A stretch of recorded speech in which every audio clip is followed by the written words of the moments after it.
We have one more limit left to compute, and we want to approach this the same way. That is, we're going to give a geometric proof.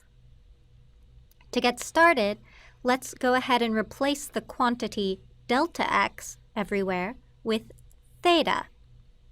So that's what I've done here, and our limit has become the limit as theta approaches 0 of cosine theta minus 1 all over theta.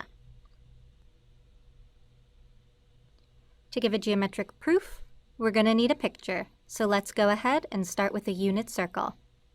We'll draw in an angle theta. Let's go ahead and draw in what we figured out before. So we have that this vertical distance here in yellow is sine theta, and this arc length is theta. What we need to find is this numerator in our limit, cosine theta minus 1. What we know is that the radius of our circle is 1 because it's a unit circle. And this horizontal distance here, the leg of this right triangle, is cosine theta. So this segment right here in green, this is the quantity 1 minus cosine theta. Observe that this is actually the negative of the numerator that we have in our limit. But that's okay, we can just take a negative at the end and we'll be fine. But it's much easier for us to visualize positive distances rather than negative distances. To make things a little bit easier to look at, I'm going to go ahead and erase this 1 and this cosine theta. We're interested in what happens as theta approaches 0. So I'm going to shrink the angle theta. Because this is getting hard to look at, I'm going to enlarge the circle.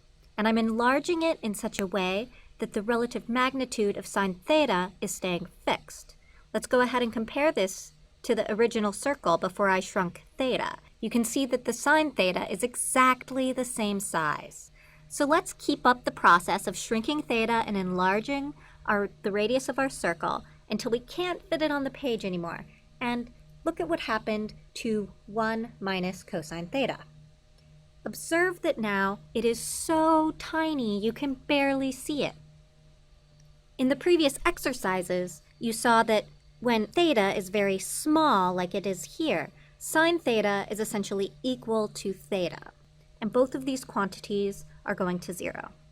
But what we see geometrically from this picture is that 1 minus cosine theta is going to 0 much, much faster. What this is telling us about this limit is that the numerator is going to 0 so much more quickly than the denominator that it's winning this race to 0. So this is a tricky idea. Both the numerator and denominator are actually going to 0. However, because the numerator tends to 0 so much more quickly, this limit actually is equal to 0. Tricky? I know. But let's think about what this means. Remember that we've identified this limit as the derivative of cosine theta at the point theta equals 0. What this means is that if we take the graph of cosine theta, then the tangent line has a slope of 0 at theta equals 0. And that's exactly what we see here, and that's what we should expect. So our geometric argument does really make sense. The slope of the tangent line is equal to 0. Everything works out. So now I want to do a little recap and remind you why we were computing these limits to begin with. Remember that in the very first video, Professor Jerrison showed us that the derivative of sine is equal to cosine times the derivative of sine at 0 plus sine times the derivative of cosine at 0. We just found that the derivative of cosine at 0 is equal to 0. And previously we saw that the derivative of sine at 0 is equal to 1.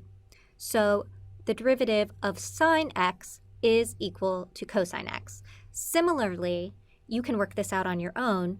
Using the exact same arguments, we can see that the derivative of cosine x is equal to negative sine x.